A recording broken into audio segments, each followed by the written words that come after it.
MSW Media.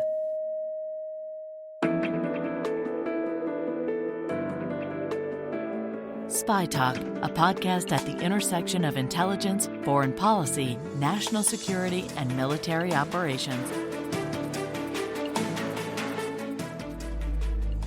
Hi there, I'm Jeff Stein, and this is Spy Talk.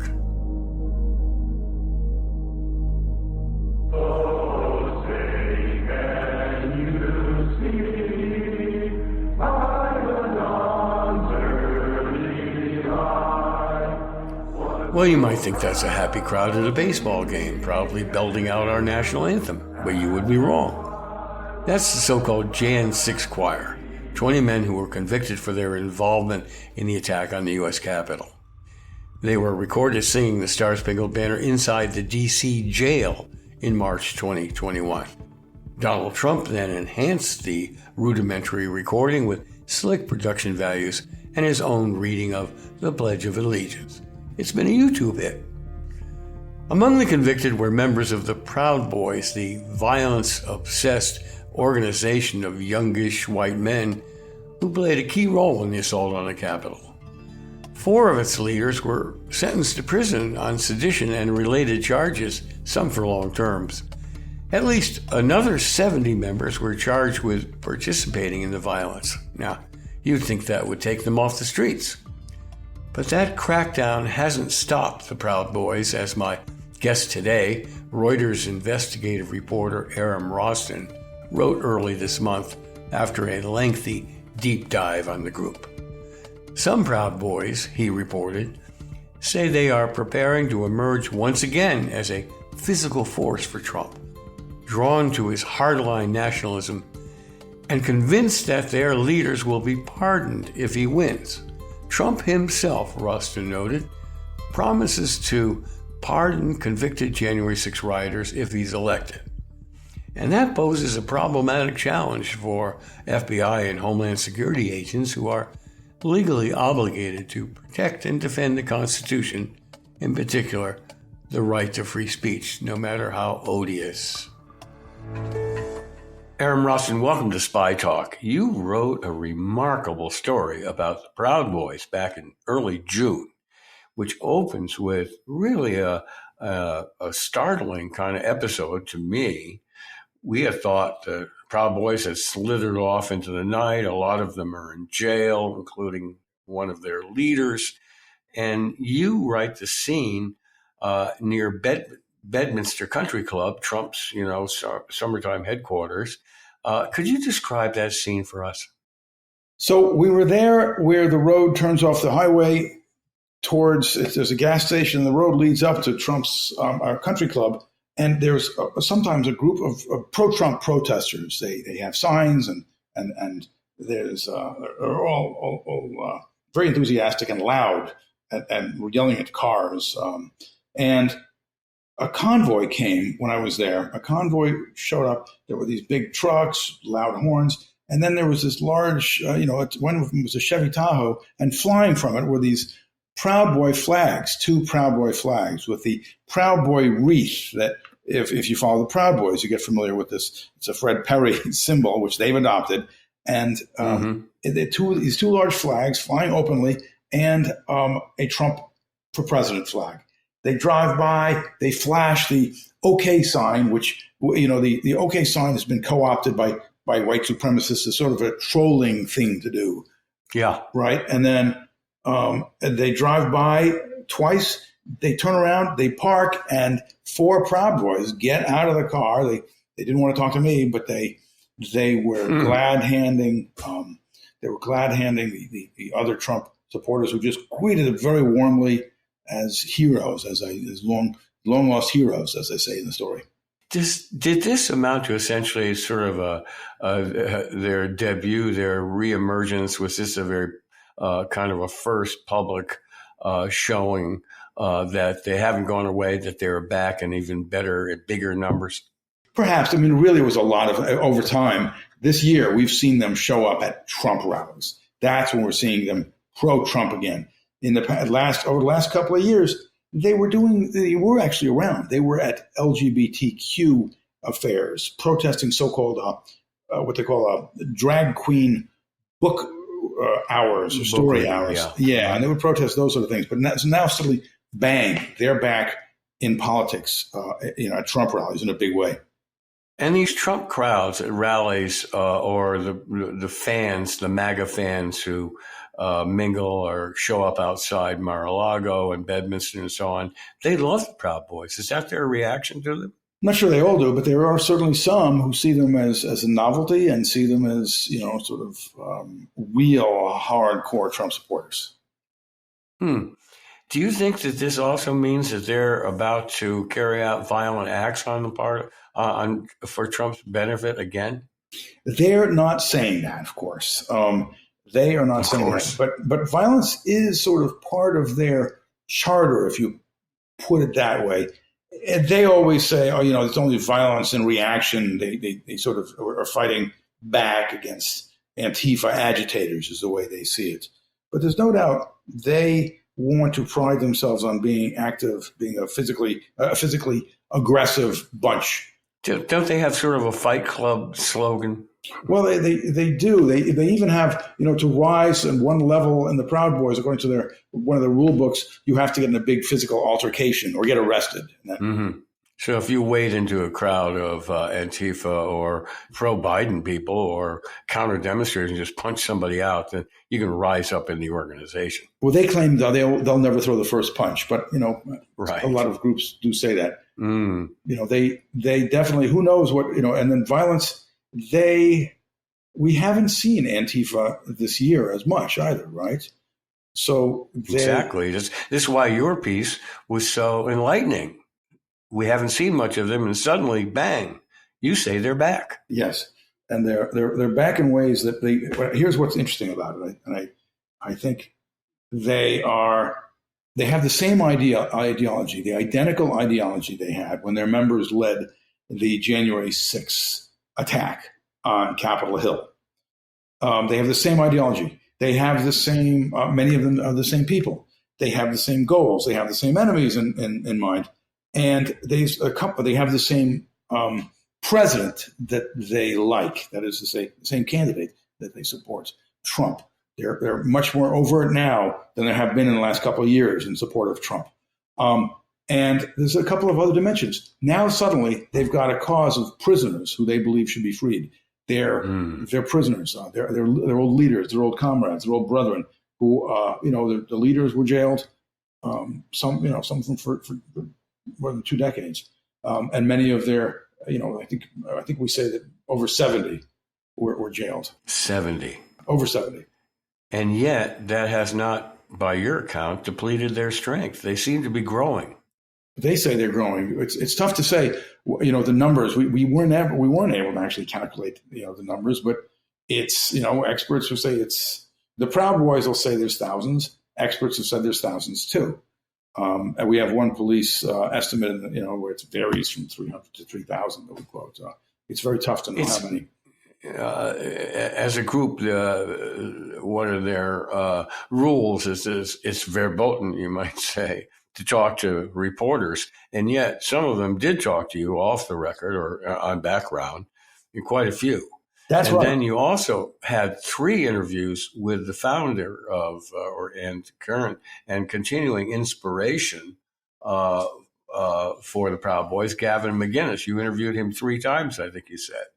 And he claims that there are about 5,000 Proud Boys, down from 8,000 during Trump's presidency, but up from lows after the Capitol riot arrests. Official estimates of the Proud Boys, you write, are varying. They vary widely from only 300 to 3,000 members, but it seems to me there are more than 300 by your reporting. There's well over 100 and change in terms of numbers of clubs. There's a lot of clubs out there, so the math would, sort of like analysis would indicate there's quite a few of these Proud Boys. And does this amount to kind of a performance art on their part, or do you think the threat of violence is real? I think it's both. I mean, all we can say is in the past we've seen violence, and violence. They don't, they don't even pay lip service to, abhorring violence and that sort of thing that many groups will profess. They sort of glorify violence, right? And so one doesn't know. It's more than lip service. Is it performative? Yeah, they are. They do wear those colors. They sort of like to say that the rest of the world doesn't get their jokes. It's all, they'd like to say some of the more outlandish things they say are just humor, irony, and this sort of thing, and that people take them too literally. But again, after a lot of the violence that one saw in 2020 and January 6, 2021, experts say, there's a real good reason to take them seriously, and they're dangerous. And there are the inevitable comparisons of them to the Nazi brown shirts, who were street thugs organizing for Hitler during the 1930s and intimidating his opponents. There seems. What do you buy? Do you buy that analogy? I mean, historians say. I spoke to a couple of historians. They say there's definitely a parallel. Obviously, these are all male groups who waged violence on the streets against the leftists of their day. In this case, Antifa. In the old cases, communists or trade unionists. The experts say there are some differences, right? But they also say there's some similarities. Whether it's and then there are these other things. There was a period when the Proud Boys were wearing very, very provocative T-shirts, joke or not, sort of right wing or insignia, right wing death squad, for example, or sort of joking about people falling from helicopters and an imitation of the way that they would allegedly, Pinochet's forces. An imitation of the Argentines who threw leftists out of helicopters. Yeah, exactly. I saw one photo, and I think you referenced it in your piece, of one guy saying Pinochet, the Chilean dictator, was right. I mean, this is pretty blatant stuff. But one of the big difference between them and the brown shirts, seems to me, is that their leadership has evolved in order to avoid federal prosecution. They have decentralized, right? So that one of the huge changes you've been pointed that we said in our story, one big change is they got rid of a level of leadership, a layer of leadership. They no longer have national leaders. Let's say had Enrique Tarrio, who was this sort of colorful character, who was always omnipresent at some of these things and was was pretty happy to do interviews. They got rid of that. They got rid of this group of what they call elders who made decisions for the groups about various trivia and rules and regulations and who was in and who was out. And now they don't have that. They have these autonomous chapters, well over 100. I forget the exact number. It was 140 or so chapters that are throughout the country and, in fact, internationally. And they do communicate, but there's no leader of them all. Unless we included Trump as a leader, he's given unambiguous encouragement to the Proud Boys. Maybe not in exactly the same length, stand by, be ready, and so on. But he has said that violence will break out if he loses or gets sentenced to jail, which is unlikely, but could happen. However the election goes, it seems the threat of violence from them is in the air. So they're prepared to carry out violence. Very clear. That's their. It's in their DNA, you might say. So this poses a big challenge to the FBI. As you have written in the past, the FBI had a lot of sources, or a number of sources, in the Proud Boys in the past, going back 4 or 5 years. But the Proud Boys weren't informing on the Proud Boys. They were informing on and infiltrating Antifa and other groups and telling the FBI about it. So they were using the FBI to neutralize their enemies. They weren't giving up their secrets to the FBI. Is that a correct rendering of what went on? In the past, well, there's two things. One, let me just respond to what you were saying about Trump's messaging to the Proud Boys. In the past, of course, it was prosecutors and experts and Proud Boys themselves thought that he said at one point, he said, stand by and stand down, right? Stand down and stand by. And they took that to mean stand by, right? As we know, because they said it. He hasn't said that this go around for sure, but he has alluded to threats of violence. We interviewed at one point, as you said, Gavin McInnes, and he sort of mocks the idea that Trump could call them to action. But again, that doesn't mean he's right? The experts sort of see Trump's messaging as something that happens. And then this other issue, which I forgot. I'm so sorry. I forgot. You were asking me a question, and I forgot what it was. What can the FBI do about them? Yeah. I think you were asking me the relationship between the FBI and whether they were using the Proud Boys in the past to spy on the left, in essence. It seems so. And it seems, well, I've written in the past, they had a number of people talking to the FBI and other law enforcement. And yes, as you say, they weren't really talking about what the Proud Boys were going to do. They were talking about what the Proud Boys' adversaries on the street in street battles were going to do. As if the Proud Boys, as one FBI said, as if the Proud Boys were acting, on their behalf. We have to step away for a second. Okay, we're back. Maybe we're too Washington-centric about the threat the Proud Boys pose. As you report in your really terrific piece, the Proud Boys now operate with self-governing chapters in more than 40 states with little apparent central coordination. Its Canadian founder remains an inspirational figure, you write, to today's Proud Boys. We mentioned Gavin McInnes earlier. He seems to be a eminence grise of the Proud Boys. He doesn't. He certainly will not say he's a leader in any way, but he sort of sends signals. He mediates between disputes between chapters and so on. Can you tell us a little bit more about him? Tell him, what's he like, by the way?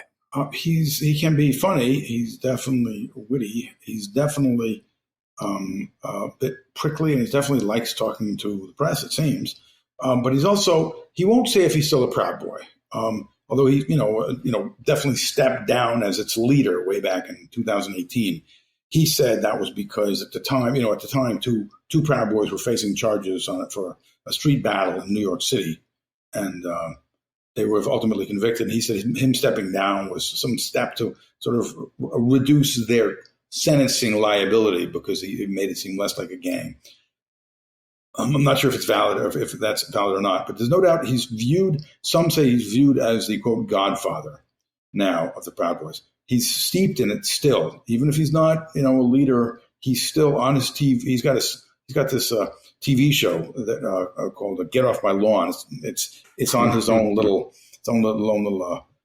his own sort of online platform channel. Yeah, it's called Censored, and there's no doubt he's got pictures of Proud Boy flags. He's got on his backdrop, he's got Proud Boy flags. He's got a well-produced bumper where you have these sort of graphics showing Proud Boys.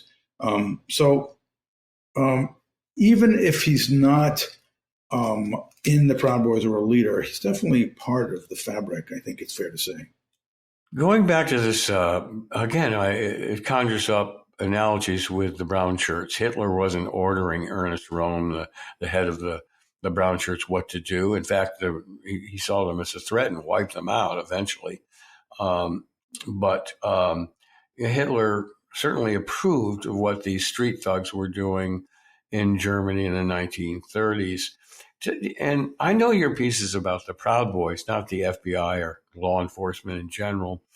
But do you think that these activities rise to a level where the FBI could get a warrant to eavesdrop on them with, bugs and cyber intrusions and so on, to disrupt them, to encourage factional fights, and, of course, to develop informants in the group? Do you have an opinion about that? Well, the FBI does. The FBI agents make it pretty plain.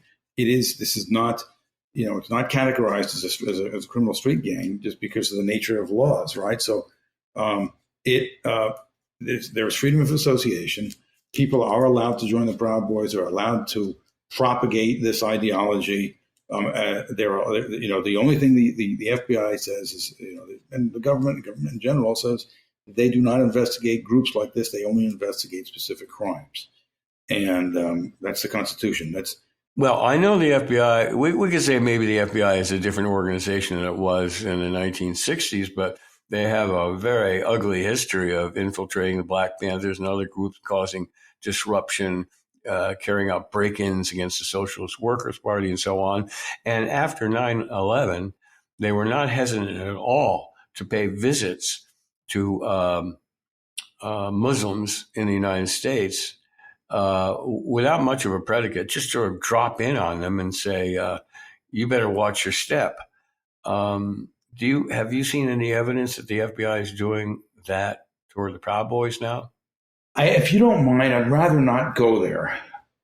It's interesting because one doesn't really know, and one doesn't really know until one knows, right? With the FBI. Yeah, that's right.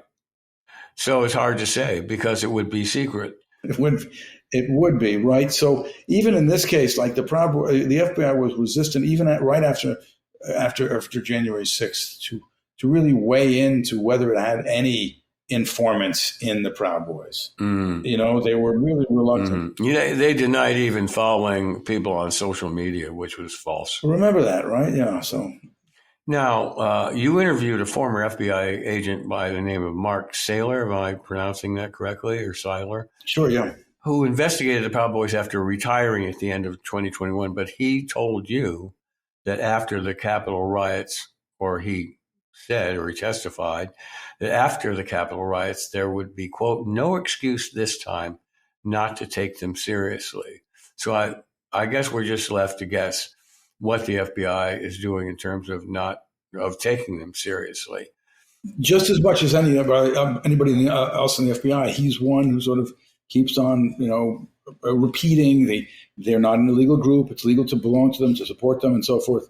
But they're not a designated terrorist group because there's no such thing as a designated domestic terrorist group or a group at all. So, but he used that phrase because, of course, their history in leading the January 6th attack.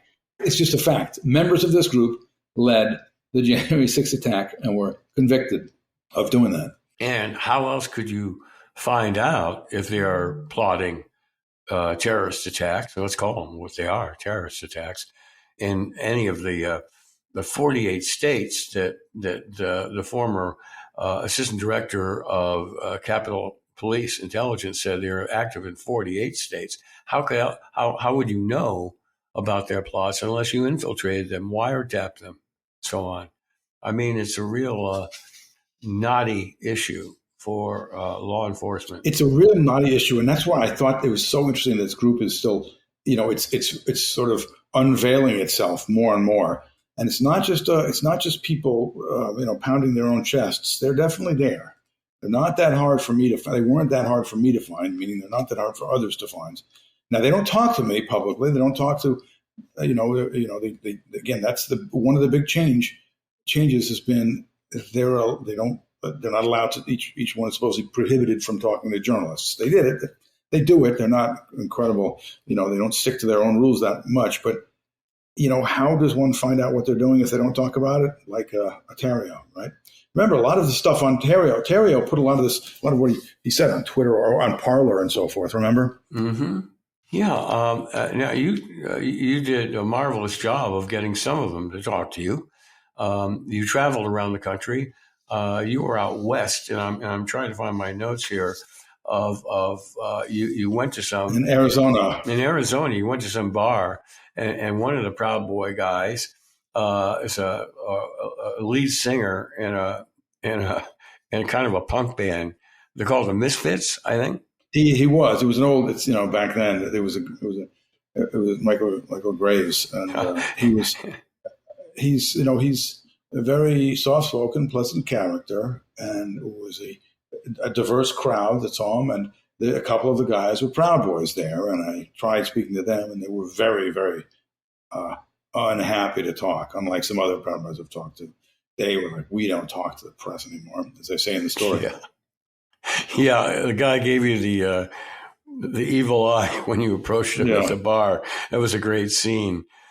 It invites questions. Your reporting invites questions of whether they will eschew any more organized assaults on the Capitol and maybe seek to disrupt electoral vote counting in places like Arizona, which are deeply polarized. And there have been efforts by Trump supporters already to subvert the electoral process and stack the vote counting boards and so on. And you quote Michael Graves, the leader of the former leader of the Misfits punk band, as saying, "If Trump loses our republic, the country goes away. Bad things are going to happen." Should we take that seriously? Well, a lot of the Proud Boys will say things like that, and what they're sort of saying, it's interesting. They're doing mirror imaging. They're alleging it's the left that is going to be the threat, right? They're the ones that are going to turn things undemocratic, right? So it's. But we don't know of any left-wing equivalent of the Proud Boys. I mean, Antifa seems to have also disappeared from the scene lately, but they show up and they would have, little street battles. But you didn't see, despite MAGA claims, wasn't Antifa leading the January 6th assault. These were Proud Boys and other right-wingers and a variety of Trump supporters who led the assault on the Capitol on January 6th. So the idea that there's just no left-wing Proud Boys, nothing like it. I guess that's true. I mean, I don't know that Antifa, even the ones that do exist, Antifa definitely exists or has existed, but they're not certainly loyal to Biden. They're not very supportive of Joe Biden. No, they're not supporters of Biden even. They're anarchists. So we're not talking about Democrats.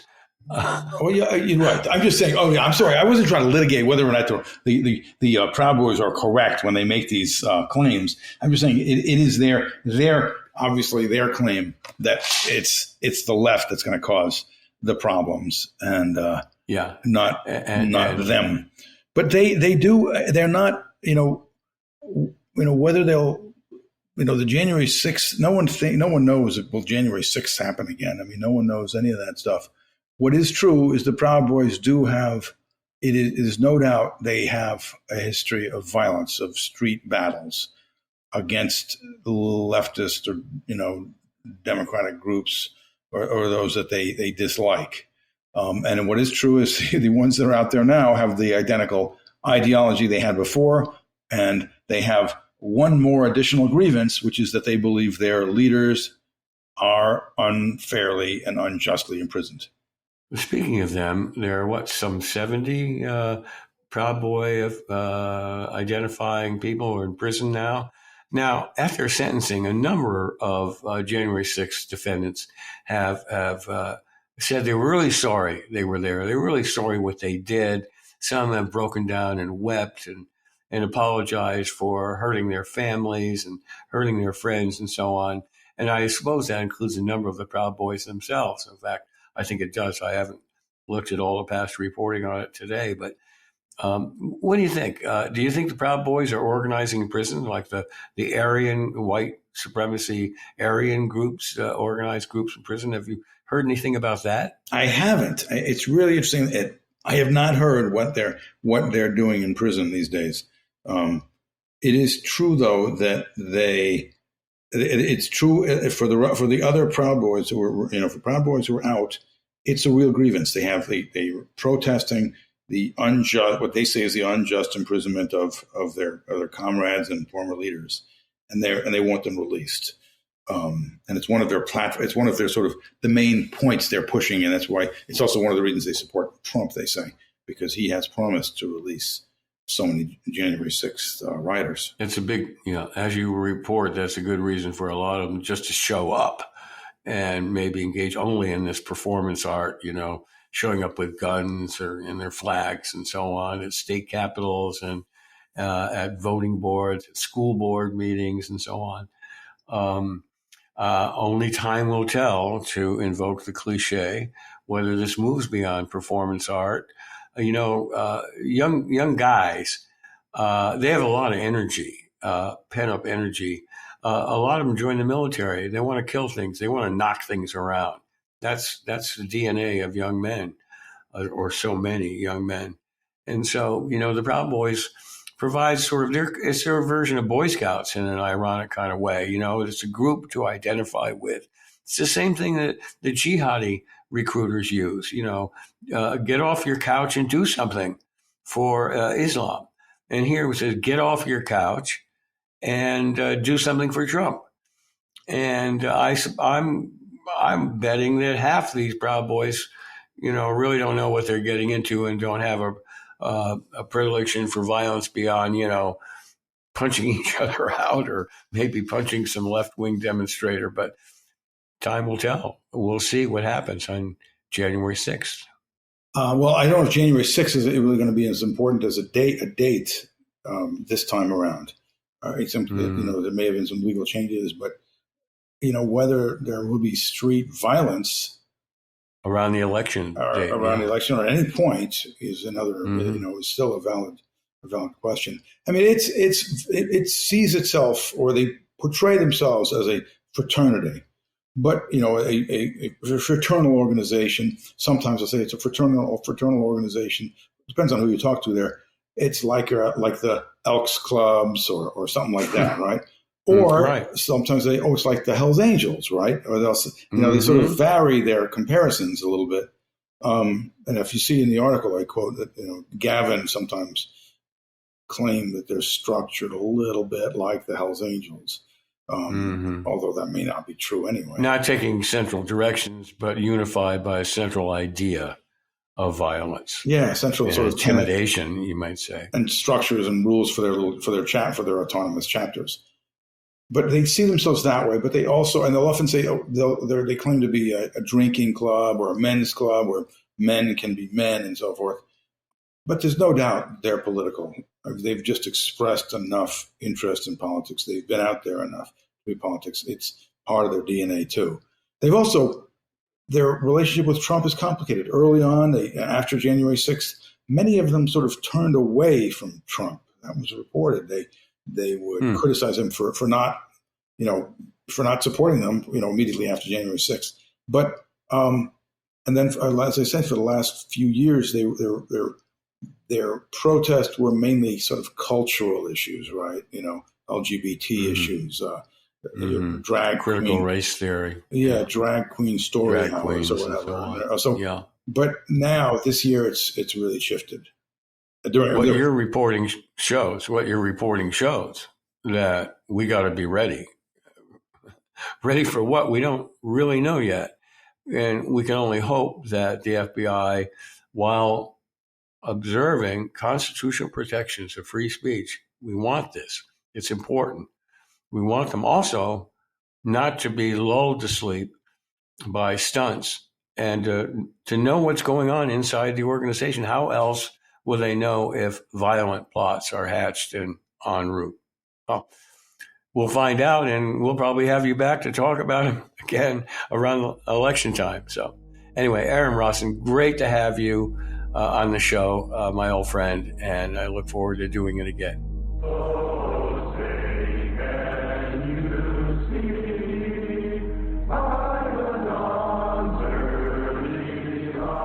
And that's it for this week's Spy Talk. Be sure to check out our complete podcast archive on Apple or wherever you get your podcasts.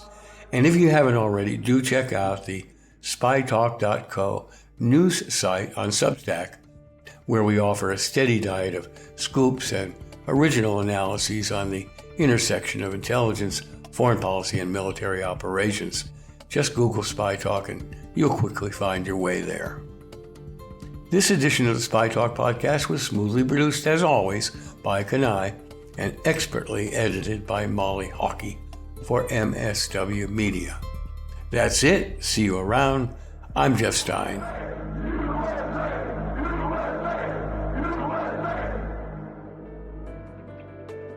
For more original reporting and insights like this, subscribe to spytalk.co on Substack and follow us on Twitter at @talk_spy. If you enjoyed our podcast, subscribe and leave a review on Apple Podcasts, Spotify, or wherever you get your podcasts. MSW Media.